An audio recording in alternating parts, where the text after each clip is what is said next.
O Evangelho segundo o Espiritismo. Introdução. Temas abordados: 1. Objetivo desta obra. 2. A autoridade da doutrina espírita. 3. Notícias históricas. 4. Sócrates e Platão, precursores da ideia cristã e do Espiritismo. 1. Objetivo desta obra. Podem dividir-se em 5 partes as matérias contidas nos Evangelhos: os atos comuns da vida do Cristo, os milagres, as predições, as palavras que foram tomadas pela Igreja para fundamento de seus dogmas e o ensino moral. As 4 primeiras têm sido objeto de controvérsias, a última, porém, conservou-se constantemente inatacável. Diante desse código divino, a própria incredulidade se curva. É terreno onde todos os cultos podem reunir-se, estandarte sob o qual podem todos colocar-se, quaisquer que sejam suas crenças, porquanto jamais ele constituiu matéria das disputas religiosas, que sempre e por toda parte se originaram das questões dogmáticas. Aliás, se o discutissem, nele teriam as seitas encontrado sua própria condenação, visto que, na maioria, elas se agarram mais à parte mística do que à parte moral, que exige de cada uma reforma de si mesmo. Para os homens, em particular, constitui aquele código uma regra de proceder que abrange todas as circunstâncias da vida privada e da vida pública, o princípio básico de todas as relações sociais que se fundam na mais rigorosa justiça. Ergo, finalmente e acima de tudo, o roteiro infalível para a felicidade vindoura, o levantamento de uma ponta do véu que nos oculta a vida futura. Essa parte é a que será objeto exclusivo desta obra. Toda a gente admira a moral evangélica, todos lhe proclamam a sublimidade e a necessidade, muitos, porém, assim se pronunciam por fé, confiados no que ouviram dizer ou firmados em certas máximas que se tornaram proverbiais. Poucos, no entanto, a conhecem a fundo e menos ainda são os que a compreendem e sabem deduzir as consequências. A razão está, por muito, na dificuldade que apresenta o entendimento do Evangelho que, para o maior número dos seus leitores, é ininteligível. A forma alegórica e o intencional misticismo da linguagem fazem que a maioria o leia por desencargo de consciência e por dever, como leem as preces, sem as entender, isto é, sem proveito. Passam-lhes despercebidos os preceitos morais disseminados aqui e ali, intercalados na massa das narrativas.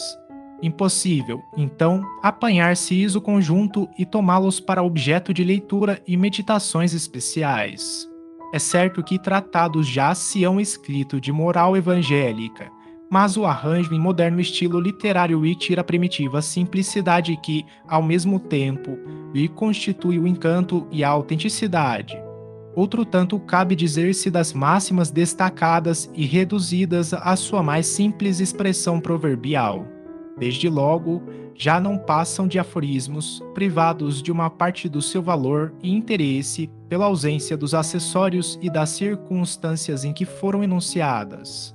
Para obviar a esses inconvenientes, reunimos, nesta obra, os artigos que podem compor, a bem dizer, um código de moral universal, sem distinção de culto. Nas citações, conservamos o que é útil ao desenvolvimento da ideia, pondo de lado unicamente o que se não prende ao assunto. Além disso, respeitamos escrupulosamente a tradução de Sassi, assim como a divisão em versículos. Em vez, porém, de nos atermos a uma ordem cronológica impossível e sem vantagem real para o caso, grupamos e classificamos metodicamente as máximas segundo as respectivas naturezas, de modo que decorram umas das outras, tanto quanto possível.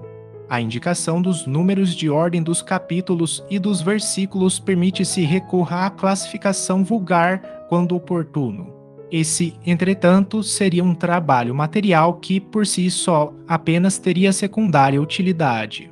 O essencial era pô-lo ao alcance de todos, mediante a explicação das passagens obscuras e o desdobramento de todas as consequências, tendo em vista a aplicação dos ensinos a todas as condições da vida. Foi o que tentamos fazer com a ajuda dos bons espíritos que nos assistem.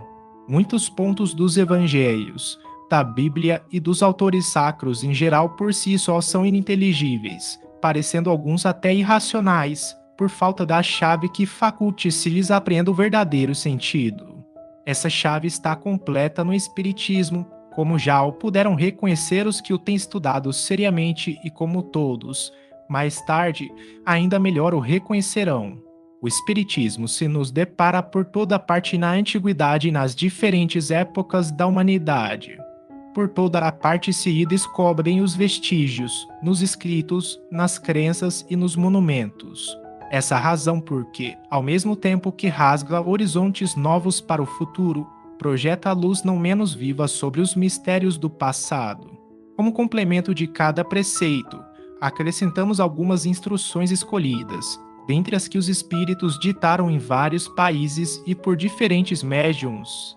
Se elas fossem tiradas de uma fonte única, houveram talvez sofrido uma influência pessoal ou a do meio, ao passo que a diversidade de origens prova que os espíritos dão indistintamente seus ensinos e que ninguém a esse respeito goza de qualquer privilégio. Esta obra é para uso de todos. Dela podem todos saurir os meios de conformar com a moral do Cristo o respectivo proceder.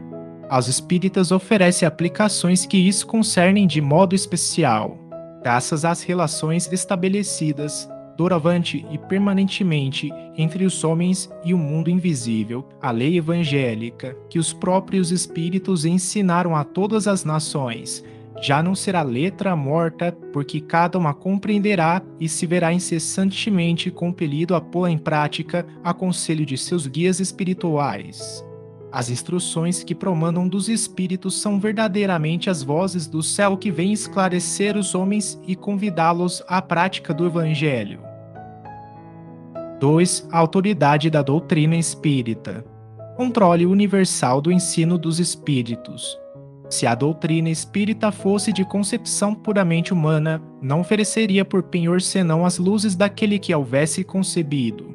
Ora, ninguém, neste mundo, poderia alimentar fundadamente a pretensão de possuir, com exclusividade, a verdade absoluta. Se os espíritos que a revelaram se houvessem manifestado a um só homem, nada lhe garantiria a origem, porquanto fora mister acreditar, sob palavra, naquele que dissesse ter recebido deles o ensino.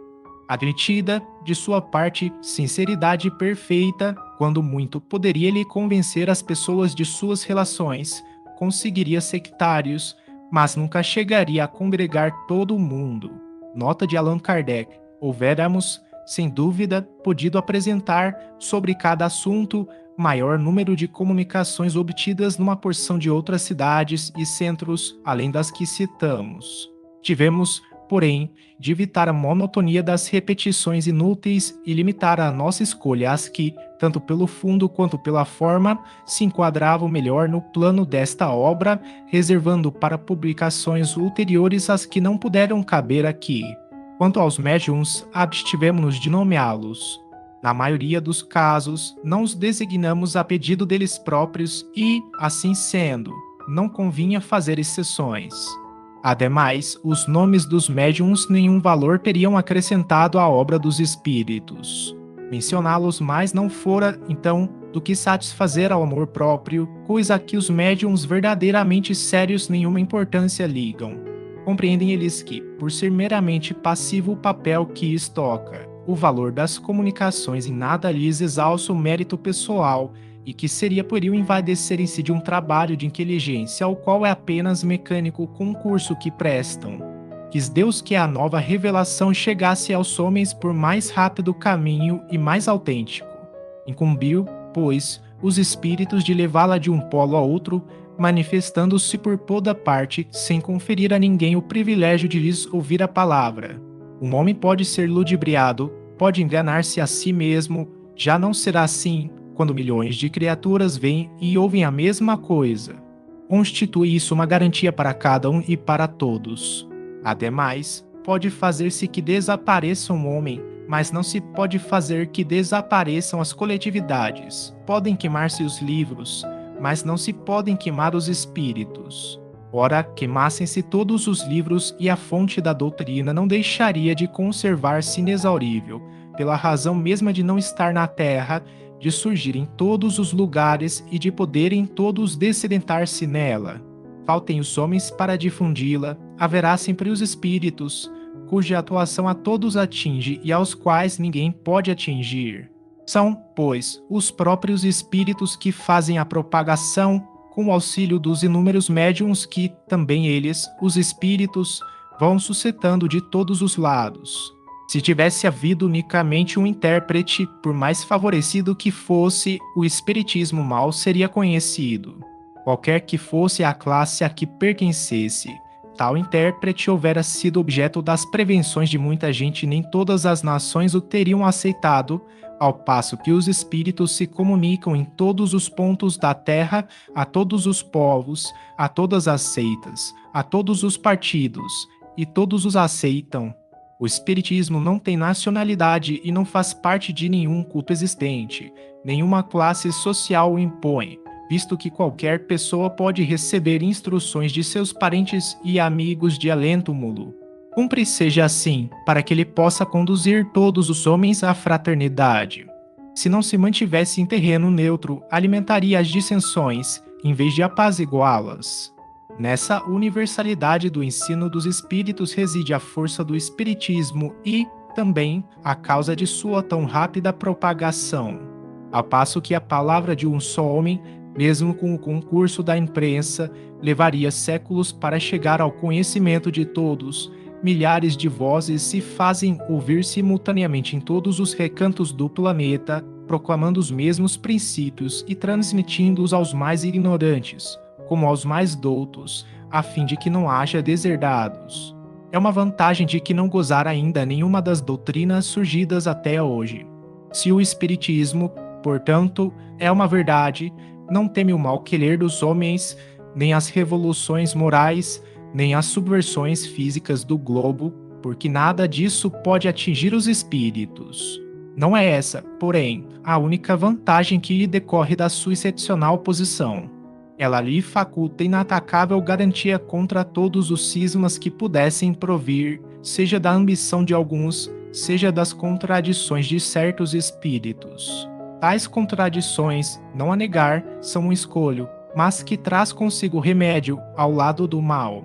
Sabe-se que os espíritos, em virtude da diferença entre as suas capacidades, longe se acham de estar individualmente considerados, a posse de toda a verdade, que nem a todos é dado penetrar certos mistérios, que o saber de cada um deles é proporcional à sua depuração, que os espíritos vulgares mais não sabem do que muitos homens, que entre eles, como entre estes, há presunçosos e sofômanos, que julgam saber o que ignoram, sistemáticos, que tomam por verdades as suas ideias, enfim, que só os espíritos da categoria mais elevada, os que já estão completamente desmaterializados, se encontram despidos das ideias e preconceitos terrenos. Mas também é sabido que os espíritos enganadores não escrupulizam em tomar nomes que lhes não pertencem para impingirem suas utopias. Daí resulta que, com relação a tudo que seja fora do âmbito do ensino exclusivamente moral, as revelações que cada um possa receber terão caráter individual, sem cunho de autenticidade, que devem ser consideradas opiniões pessoais de tal ou qual espírito e que imprudente for aceitá-las e propagá-las levianamente como verdades absolutas. O primeiro exame comprobativo é, pois, sem contradita, o da razão, ao qual cumpre se submeta, sem exceção, tudo que venha dos espíritos. Toda teoria em manifesta contradição com o bom senso, com uma lógica rigorosa e com os dados positivos já adquiridos, deve ser rejeitada, por mais respeitável que seja o nome que traga como assinatura. Incompleto, porém, ficará esse exame em muitos casos por efeito da falta de luzes de certas pessoas e das tendências de não poucas a tomar as próprias opiniões como juízes únicos da verdade. Assim sendo, que hão de fazer aqueles que não depositam confiança absoluta em si mesmos? Buscar o parecer da maioria e tomar por guia a opinião desta.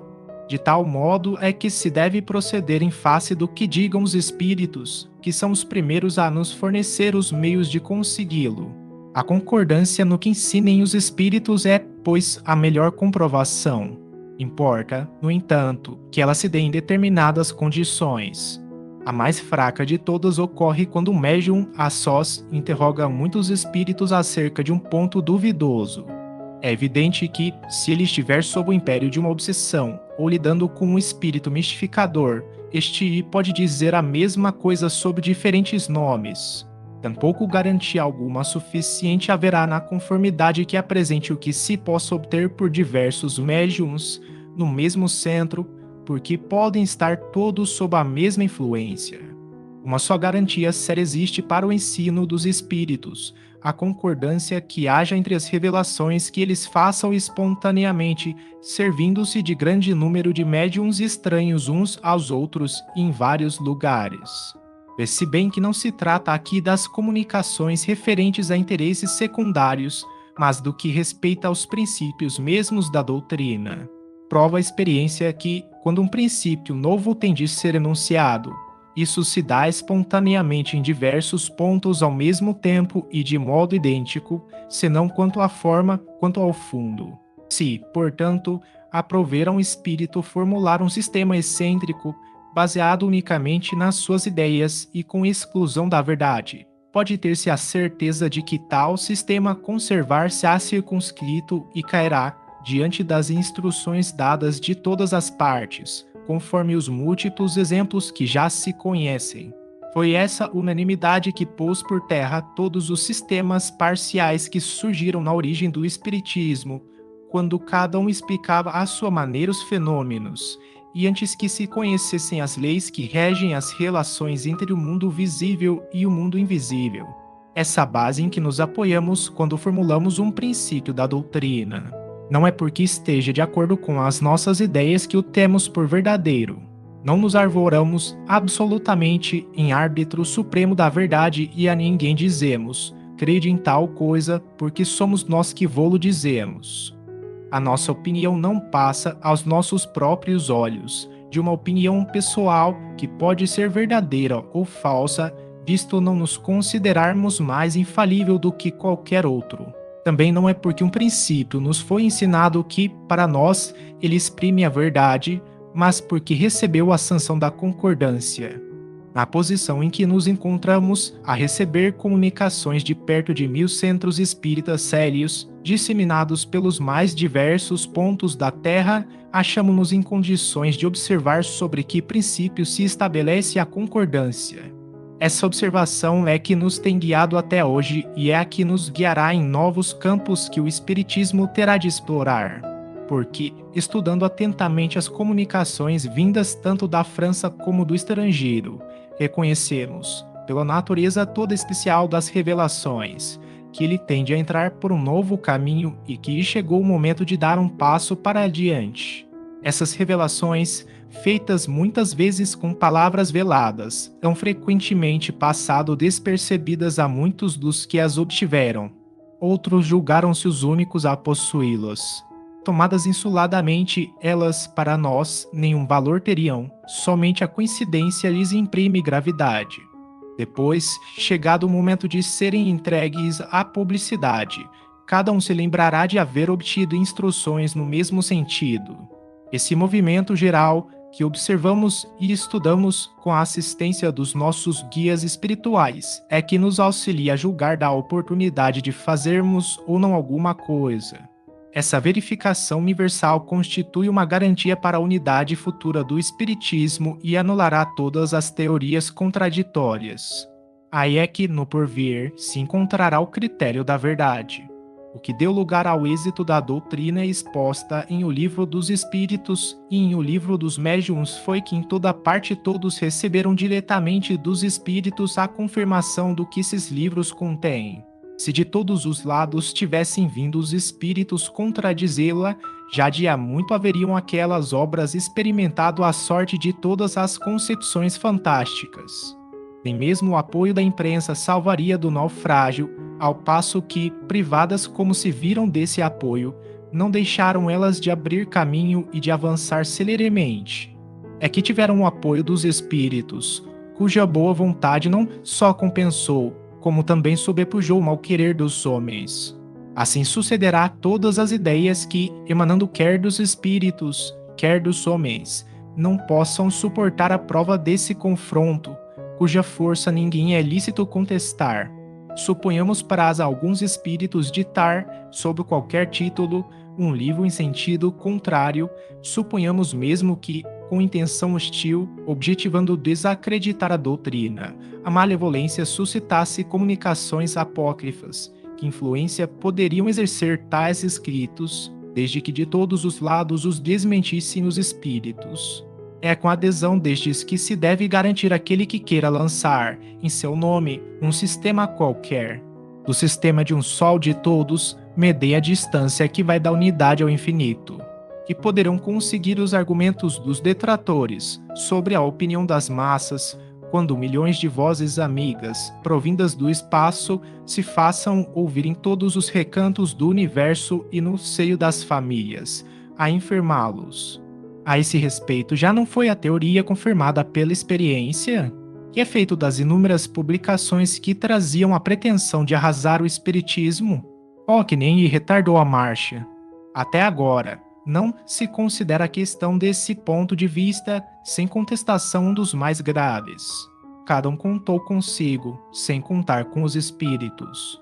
O princípio da concordância é também uma garantia contra as alterações que poderiam sujeitar o espiritismo a seitas que se propusessem apoderar-se dele em proveito próprio e acomodá-lo à vontade.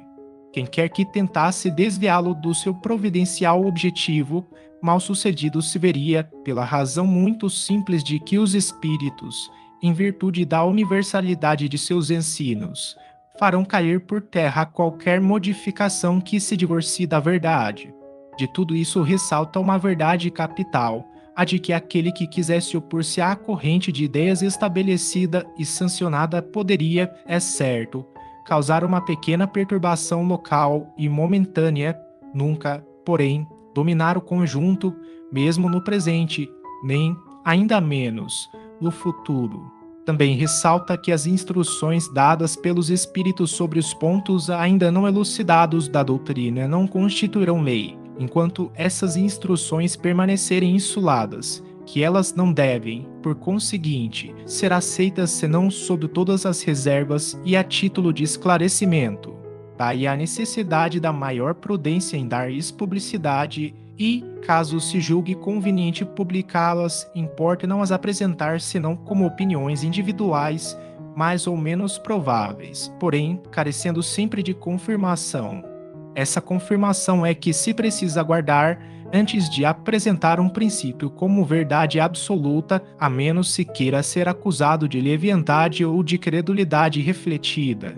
Com extrema sabedoria procedem os espíritos superiores em suas revelações. Não atacam as grandes questões da doutrina senão gradualmente, à medida que a inteligência se mostra apta a compreender verdade de ordem mais elevada e quando as circunstâncias se revelam propícias à emissão de uma ideia nova. Por isso é que logo de princípio não disseram tudo, e tudo ainda hoje não disseram, jamais cedendo à impaciência dos muito afoitos, que querem os frutos antes de estarem maduros.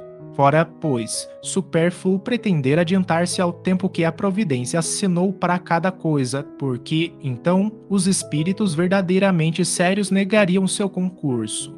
Os espíritos levianos, pouco se preocupando com a verdade, a tudo respondem. Daí vem que, sobre todas as questões prematuras, há sempre respostas contraditórias.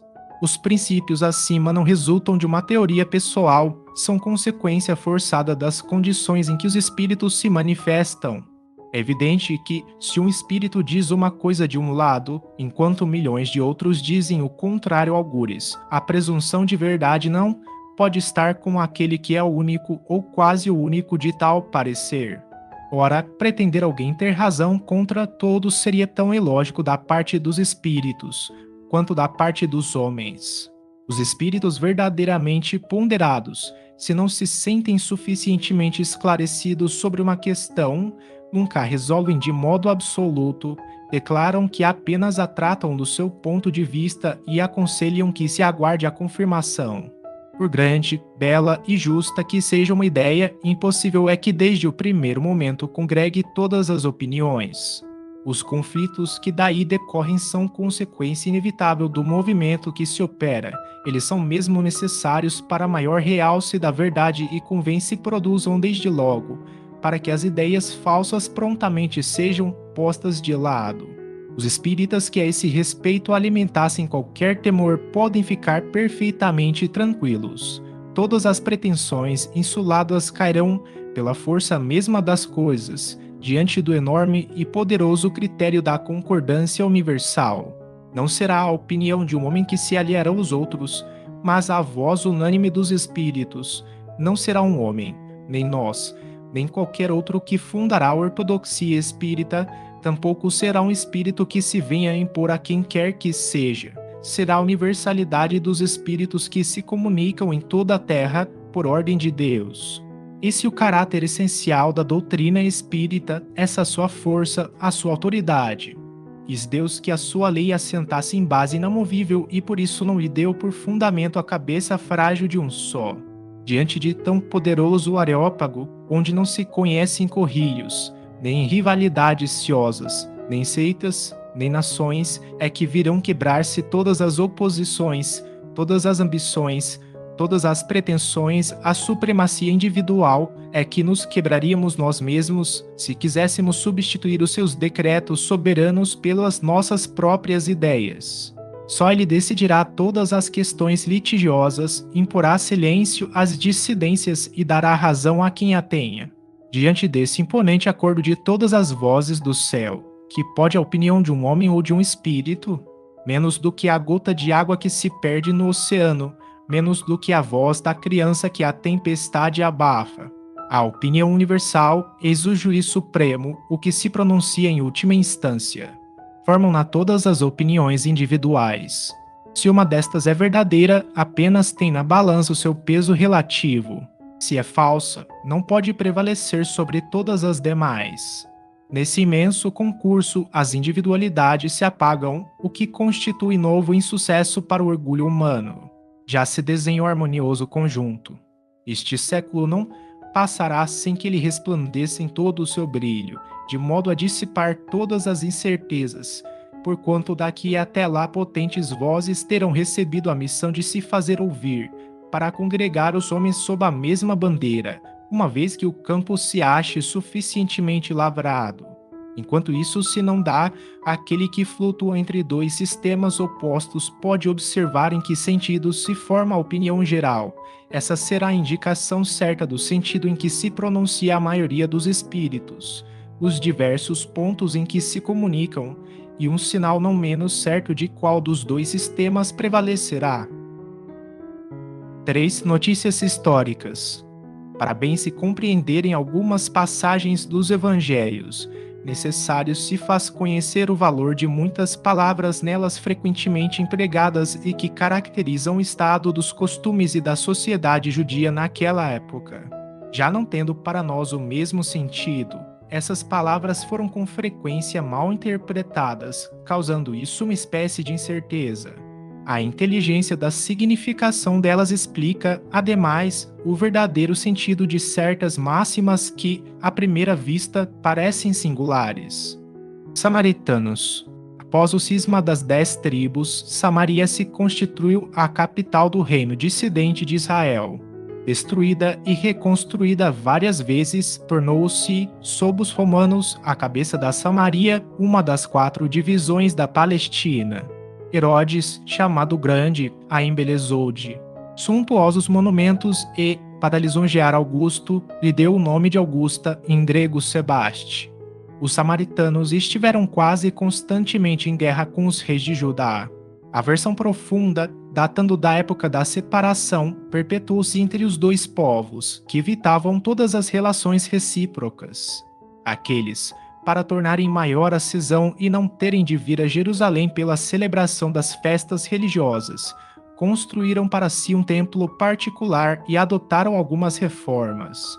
Somente admitiam o Pentateuco, que continha a lei de Moisés, e rejeitavam todos os outros livros que a esse foram posteriormente anexados. Seus livros sagrados eram escritos em caracteres hebraicos da mais alta antiguidade. Para os judeus ortodoxos, eles eram heréticos e, portanto, desprezados, anatematizados e perseguidos. O antagonismo das duas nações tinha, pois, por fundamento único a divergência das opiniões religiosas, se bem fosse a mesma origem das crenças de uma e outra. Eram os protestantes desse tempo. Ainda hoje se encontram samaritanos em algumas regiões do Levante, particularmente em Nablus e em Jaffa. Observam a lei de Moisés com mais rigor que os outros judeus e só entre si contraem alianças. Nazarenos, nome dado, na antiga lei, aos judeus que faziam voto perpétuo ou temporário de guardar perfeita pureza. Eles se comprometiam a observar a castidade, a abster-se de bebidas alcoólicas e a conservar a cabeleira. Sansão, Samuel e João Batista eram nazarenos. Mais tarde, os judeus deram esse nome aos primeiros cristãos por alusão a Jesus de Nazaré. Também foi essa denominação de uma seita herética dos primeiros séculos da era cristã, a qual, do mesmo modo que os ebionitas, de quem adotava certos princípios, misturava as práticas do mosaísmo com os dogmas cristãos, seita essa que desapareceu no século IV. Publicanos eram assim chamados na antiga Roma os cavalheiros arrendatários das taxas públicas, incumbidos da cobrança dos impostos e das rendas de toda espécie, quer em Roma mesma, quer nas outras partes do império. Eram como os arrendatários gerais e arrematadores de taxas do antigo regime na França e que ainda existem em algumas regiões. Os riscos a que estavam sujeitos faziam que os olhos se fechassem para as riquezas que muitas vezes adquiriam e que, da parte de alguns, eram frutos de exações e de lucros escandalosos. O nome de publicano se estendeu mais tarde a todos os que superintendiam os dinheiros públicos e aos agentes subalternos.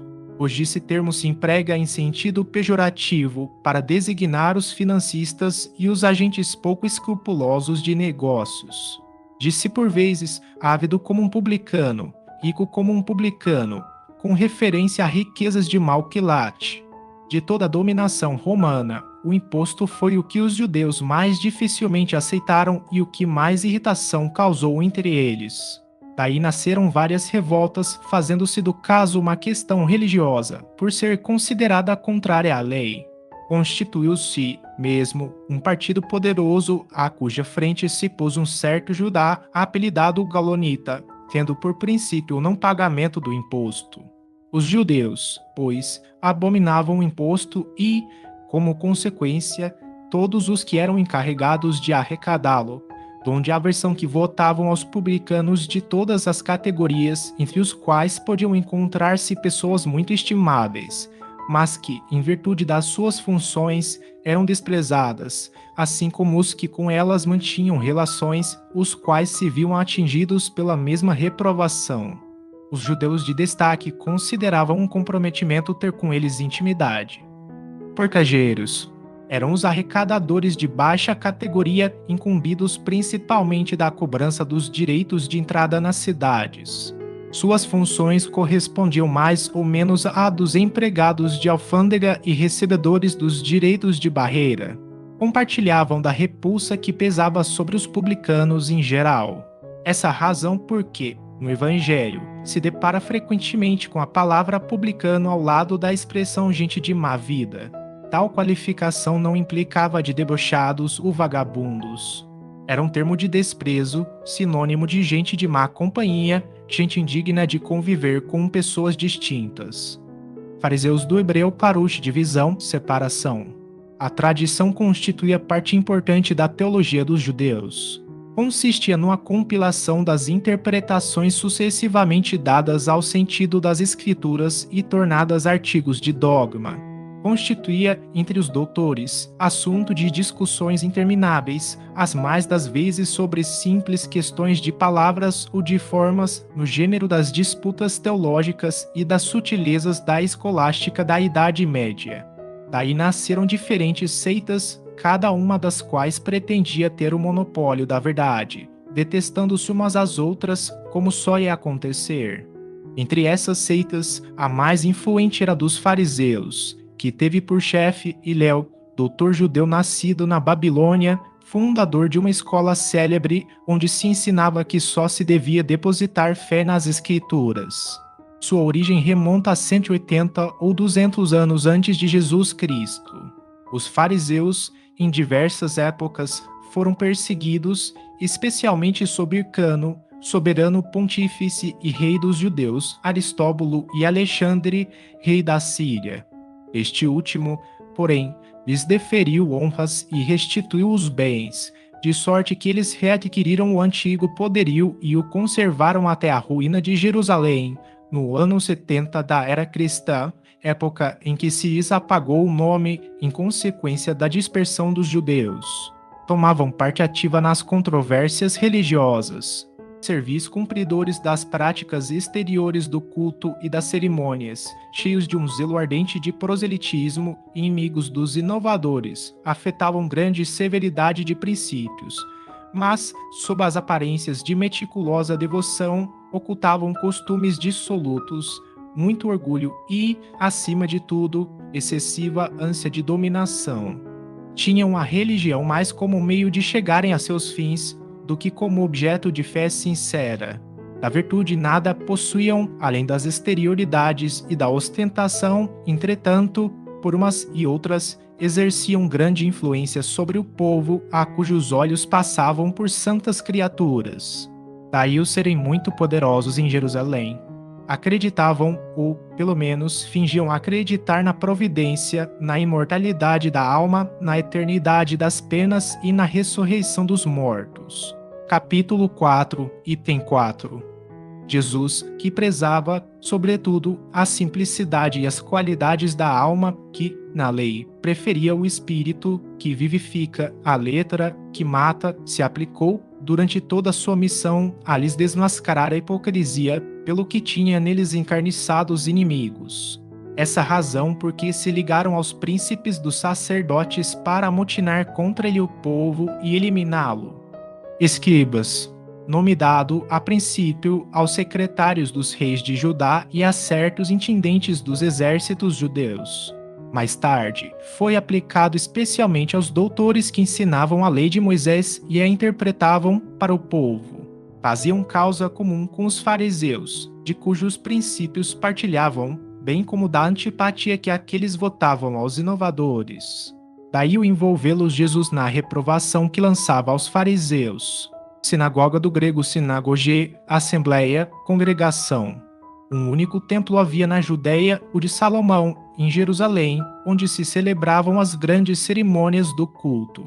Os judeus, todos os anos, lá iam em peregrinação para as festas principais, como as da Páscoa, da Dedicação e dos Tabernáculos. Por ocasião dessas festas é que Jesus também costumava ir lá. As outras cidades não possuíam templos, mas apenas sinagogas, edifícios onde os judeus se reuniam aos sábados para fazer preces públicas, sob a chefia dos anciães, dos escribas ou doutores da lei. Nelas também se realizavam leituras dos livros sagrados, seguidas de explicações e comentários, atividades das quais qualquer pessoa podia participar. Por isso é que Jesus, sem ser sacerdote, ensinava aos sábados nas sinagogas. Desde a ruína de Jerusalém e a dispersão dos judeus, as sinagogas, nas cidades por eles habitadas, servem-lhes de templos para a celebração do culto. Nota do editor de 1947. Não confundir esse Hilel que fundou a seita dos fariseus com o seu homônimo que viveu 200 anos mais tarde e estabeleceu os princípios religiosos e sociais de um sistema todo de tolerância e amor, sistema hoje conhecido por hilelismo. Saduceus, seita judia, que se formou por volta do ano 248 a.C. e cujo nome lhe veio do de Sadoc, seu fundador. Não criam na imortalidade, nem na ressurreição, nem nos anjos bons e maus. Entretanto, criam em Deus, nada, porém, esperando após a morte, só o serviam tendo em vista recompensas temporais, ao que, segundo eles, se limitava a providência divina. Assim pensando, tinham a satisfação dos sentidos físicos por objetivo essencial da vida. Quanto às escrituras, atinham-se ao texto da lei antiga. Não admitiam a tradição, nem interpretações quaisquer. Colocavam as boas obras e a observância pura e simples da lei acima das práticas exteriores do culto. Eram, como se vê, os materialistas, os deístas e os sensualistas da época. Seita pouco numerosa, mas que contava em seu seio importantes personagens e se tornou um partido político oposto constantemente aos fariseus.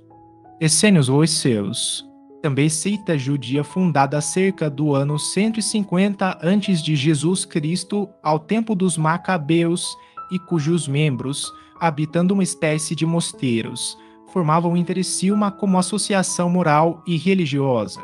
Distinguiam-se pelos costumes brandos e por austeras virtudes, ensinavam o amor a Deus e ao próximo, a imortalidade da alma e acreditavam na ressurreição. Viviam em celibato, condenavam a escravidão e a guerra, punham em comunhão os seus bens e se entregavam à agricultura. Contrários aos saduceus sensuais, que negavam a imortalidade, aos fariseus de rígidas práticas exteriores e de virtudes apenas aparentes. Nunca os essênios tomaram parte nas querelas que tornaram antagonistas aquelas duas outras seitas. Pelo gênero de vida que levavam, assemelhavam-se muito aos primeiros cristãos, e os princípios da moral que professavam induziram muitas pessoas a supor que Jesus, antes de dar começo à sua missão pública, lhes pertencera à comunidade. É certo que ele há de tê-la conhecido, mas nada prova que se houvesse filiado, sendo, pois, hipotético tudo quanto a esse respeito se escreveu. Terapeutas. Do grego terapeutai, formado de terapeuein, servir, cuidar, isto é, servidores de Deus ou curadores. Eram sectários judeus contemporâneos do Cristo, estabelecidos principalmente em Alexandria, no Egito. Tinham muita relação com os essênios, cujos princípios adotavam, aplicando-se, como esses últimos, à prática de todas as virtudes. Eram de extrema frugalidade na alimentação. Também celibatários, votados à contemplação e vivendo vida solitária, constituíam uma verdadeira ordem religiosa. Filon, filósofo judeu platônico de Alexandria, foi o primeiro a falar dos terapeutas, considerando-os uma seita do judaísmo. Eusébio, São Jerônimo e outros pais da igreja pensam que eles eram cristãos. Fossem tais ou fossem judeus, o que é evidente é que, do mesmo modo que os essênios, eles representam o traço de união entre o judaísmo e o cristianismo. Resumo da doutrina de Sócrates e de Platão. 1. O homem é uma alma encarnada. Antes da sua encarnação, existia unida aos tipos primordiais das ideias do verdadeiro, do bem e do belo, separa-se deles, encarnando e, recordando o seu passado, é mais ou menos atormentada pelo desejo de voltar a ele. Não se pode enunciar mais claramente a distinção e independência entre o princípio inteligente e o princípio material. É agudo, além disso, a doutrina da preexistência da alma, da vaga intuição que ela guarda de um outro mundo a que aspira, da sua sobrevivência ao corpo, da sua saída do mundo espiritual para encarnar e da sua volta a esse mesmo mundo após a morte. É agudo, finalmente, o germe da doutrina dos anjos decaídos. 2. A alma se transvia e perturba quando se serve do corpo para considerar qualquer objeto, tem vertigem como se estivesse ébria porque se prende a coisas que estão, por sua natureza, sujeitas a mudanças, ao passo que, quando contempla a sua própria essência, dirige-se para o que é puro, eterno, imortal e, sendo ela dessa natureza, permanece aí ligada por tanto tempo quanto possa. Cessam então os seus transeamentos, pois que está unida ao que é imutável e é esse estado da alma que se chama sabedoria. Assim, ilude a si mesmo o homem que considera as coisas de modo terra-terra, do ponto de vista material. Para as apreciar com justeza, tende a ver do alto, isto é, do ponto de vista espiritual. Aquele, depois que está de posse da verdadeira sabedoria, tem de isolar do corpo a alma para ver com os olhos do espírito. É o que ensina o Espiritismo. Capítulo 2, item 5. 3. Enquanto tivermos o nosso corpo e a alma se achar mergulhada nessa corrupção, nunca possuiremos o objeto dos nossos desejos, a verdade. Com efeito, o corpo nos suscita 1000 obstáculos pela necessidade em que nos achamos de cuidar dele. Ademais, ele nos enche de desejos, de apetites, de temores, de 1000 quimeras e de 1000 tolices, de maneira que, com ele, impossível se nos torna ser ajuizados, nem por um instante. Todavia, se não nos é possível conhecer puramente coisa alguma enquanto a alma nos está ligada ao corpo, de duas uma, ou jamais conheceremos a verdade, ou só a conheceremos após a morte.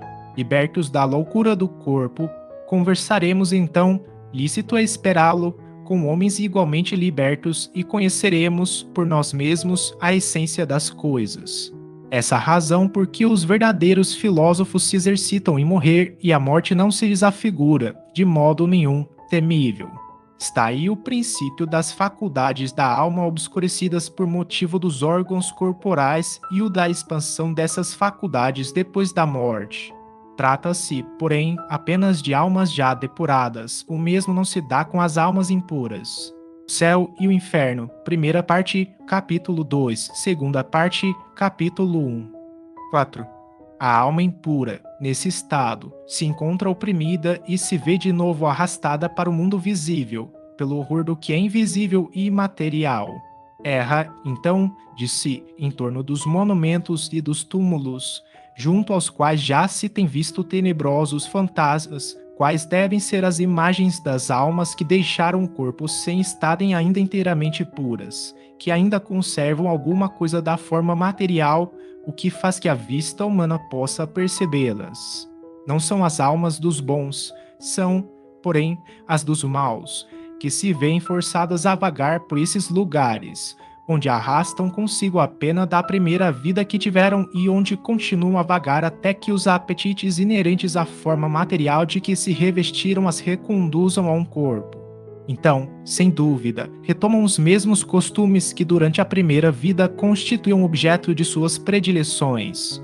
Não somente o princípio da reencarnação se acha aí claramente expresso, mas também o estado das almas que se mantém sob o jugo da matéria é descrito, qual mostra o Espiritismo nas evocações.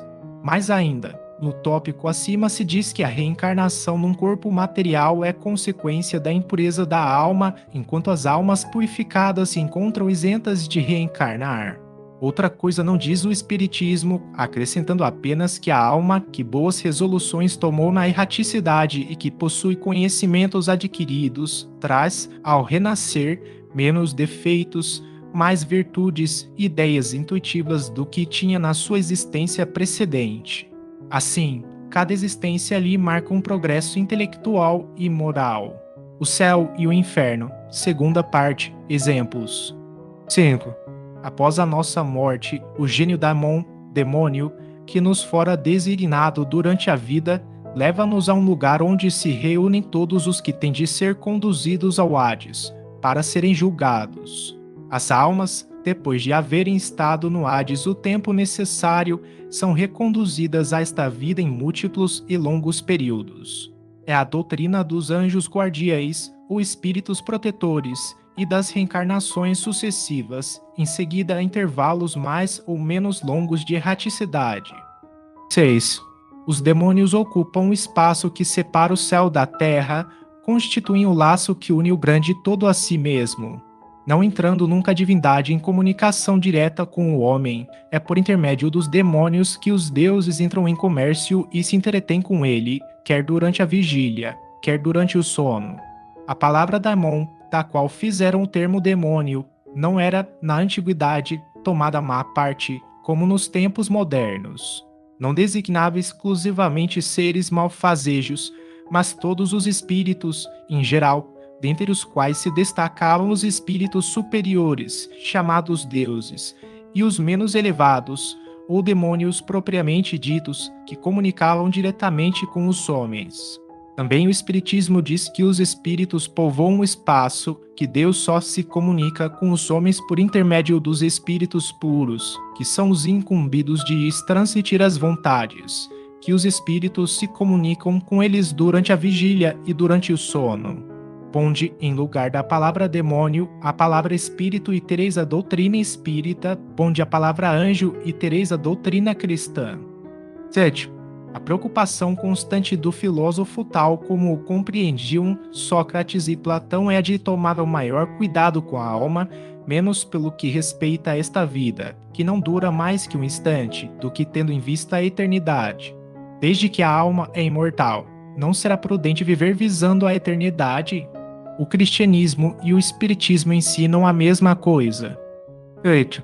Se a alma é imaterial, tem de passar, após essa vida, a um mundo igualmente invisível e imaterial, do mesmo modo que o corpo, decompondo-se, volta à matéria.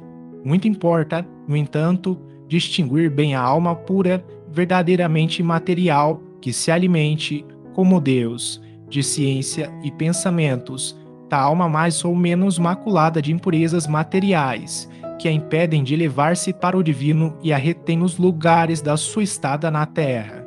Sócrates e Platão, como se vê, compreendiam perfeitamente os diferentes graus de desmaterialização da alma. Insistem na diversidade de situação que resulta para elas da sua maior ou menor pureza. O que eles diziam por intuição, o Espiritismo prova com os inúmeros exemplos que nos põe sob as vistas. O céu e o inferno, segunda parte. 9. Se a morte fosse a dissolução completa do homem, muito ganhariam com a morte os maus, pois se veriam livres, ao mesmo tempo, do corpo, da alma e dos vícios. Aquele que guarnecer a alma, não de ornatos estranhos, mas com os que lhe são próprios, só se poderá aguardar tranquilamente a hora da sua partida para o outro mundo. Equivale isso a dizer que o materialismo, como proclamar para depois da morte o nada, anula toda a responsabilidade moral ulterior, sendo, conseguintemente, um incentivo para o mal, que o mal tem tudo a ganhar do nada. Somente o homem que se despojou dos vícios e se enriqueceu de virtudes pode esperar com tranquilidade o despertar na outra vida. Por meio de exemplos que todos os dias nos apresenta, o Espiritismo mostra quão penoso é para o mal o passar desta outra vida à entrada na vida futura. O céu e o inferno, segunda parte, capítulo 1. 10. O corpo conserva bem impressos os vestígios dos cuidados de que foi objeto e dos acidentes que sofreu. Dá-se o mesmo com a alma. Quando despida do corpo, ela guarda evidentes os traços do seu caráter, de suas afeições e as marcas que lhe deixaram todos os atos de sua vida. Assim, a maior desgraça que pode acontecer ao homem é ir para o outro mundo com a alma carregada de crimes. Vês, Cáliques, que nem tu, nem Póllux, nem Gorgias podereis provar que devamos levar outra vida que nos seja útil quando estejamos do outro lado. De tantas opiniões diversas, a única que permanece inabalável é a de que mais vale receber do que cometer uma injustiça e que, acima de tudo, devemos cuidar não de parecer, mas de ser homem de bem. Coloque os de Sócrates com seus discípulos na prisão. Depara-se-nos aqui outro ponto capital, confirmado hoje pela experiência, o de que a alma não depurada conserva as ideias, as tendências, o caráter e as paixões que teve na terra. Não é inteiramente cristã esta máxima, mais vale receber do que cometer uma injustiça? O mesmo pensamento exprimiu Jesus usando desta figura: se alguém vos bater numa face, apresentai-lhe a outra. Capítulo 12, itens 7 e 8. 11. De duas uma, ou a morte é uma destruição absoluta, ou é passagem da alma para outro lugar. Se tudo tem de extinguir-se, a morte será como uma dessas raras noites que passamos sem sonho e sem nenhuma consciência de nós mesmos. Todavia, se a morte é apenas uma mudança de morada, a passagem para o lugar onde os mortos se têm de reunir, que felicidade há de encontrarmos lá aqueles a quem conhecemos. O meu maior prazer seria examinar de perto os habitantes dessa outra morada e de distinguir lá, como aqui, os que são dignos dos que se julgam tais e não são. No entanto, é tempo de nos separarmos, eu para morrer, vós para viverdes. Sócrates aos seus juízes. Segundo Sócrates, os que viveram na Terra se encontram após a morte e se reconhecem. Mostra o Espiritismo que continuam as relações que entre eles se estabeleceram, de tal maneira que a morte não é nem uma interrupção, nem a cessação da vida, mas uma transformação sem solução de continuidade. Houvessem Sócrates e Platão conhecidos ensinos que o Cristo difundiu 500 anos mais tarde e os que agora o Espiritismo espalha, e não teriam falado de outro modo. Não há nisso, entretanto, o que surpreenda se considerarmos que as grandes verdades são eternas e que os espíritos adiantados hão de tê-las conhecido antes de virem à Terra, para onde as trouxeram, que Sócrates, Platão e os grandes filósofos daqueles tempos bem podem, depois, ter sido dos que secundaram o Cristo na sua missão divina, escolhidos para esse fim precisamente por se acharem, mais do que outros, em condições de compreenderem as sublimes lições, que, finalmente, pode dar-se façam eles agora parte da pleiade dos espíritos encarregados de ensinar aos homens as mesmas verdades. 12.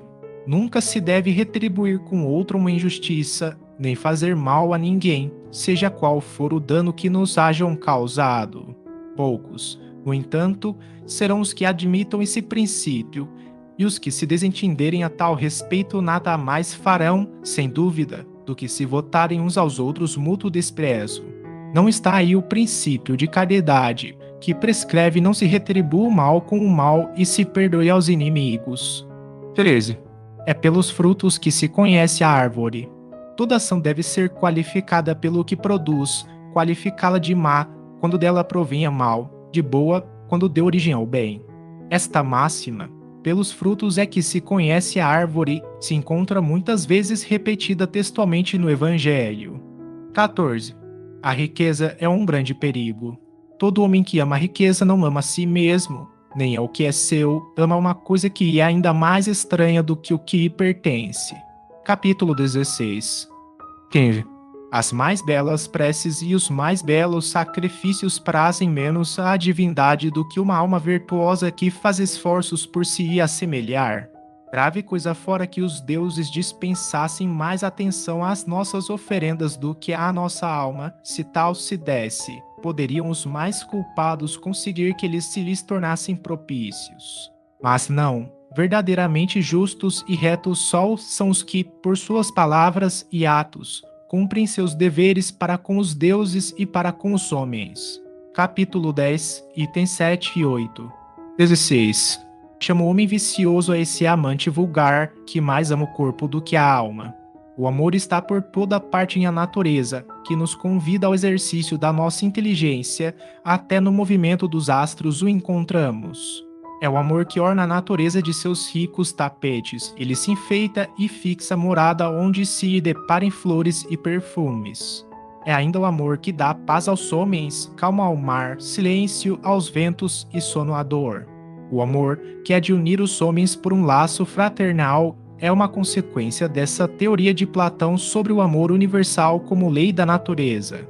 Tendo dito Sócrates que o amor não é nem um deus, nem um mortal, mas um grande demônio, isto é, um grande espírito que preside ao amor universal, essa proposição lhe foi imputada como crime. 17. A virtude não pode ser ensinada, vem por dom de Deus aos que a possuem.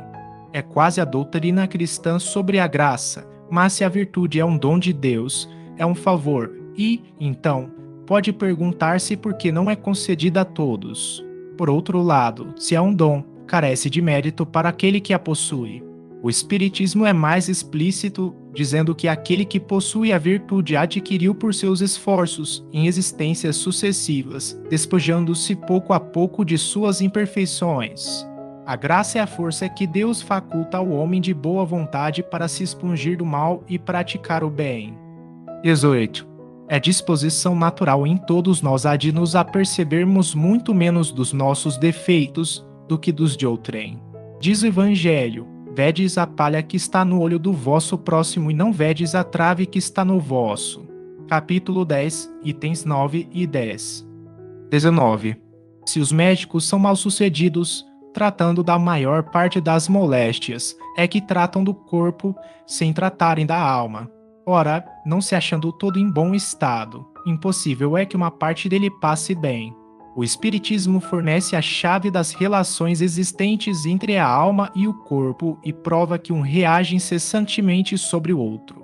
Abre, assim, nova senda para a ciência. Com lhe mostrar a verdadeira causa de certas afecções, faculta-lhe os meios de as combater. Quando a ciência levar em conta a ação do elemento espiritual na economia, menos frequentes serão seus maus êxitos. Gente, todos os homens, a partir da infância, muito mais fazem de mal do que de bem. Essa sentença de Sócrates fere a grave questão da predominância do mal na Terra, questão insolúvel sem o conhecimento da pluralidade dos mundos e da destinação do planeta terreno, habitado apenas por uma fração mínima da humanidade. Somente o Espiritismo resolve essa questão, que se encontra explanada aqui adiante nos capítulos 2, 3 e 4. 21. Ajuizado serás, não supondo que sabes o que ignoras. Isso vai com vistas aos que criticam aquilo de que desconhecem até mesmo os primeiros termos. Platão completa esse pensamento de Sócrates, dizendo: tentemos, primeiro, torná-los, se for possível, mais honestos nas palavras, se não forem, não nos preocupemos com eles e não procuremos senão a verdade. Cuidemos de instruir-nos, mas não nos injuriemos. É assim que devem proceder os espíritas com relação aos seus contraditores de boa ou má fé. Revivesse hoje Platão e acharia as coisas quase como no seu tempo e poderia usar da mesma linguagem. Também Sócrates toparia criaturas que zombariam da sua crença nos espíritos e que o qualificariam de louco, assim como ao seu discípulo Platão. Foi por haver professado esses princípios que Sócrates se viu ridiculizado, depois acusado de impiedade e condenado a beber cicuta.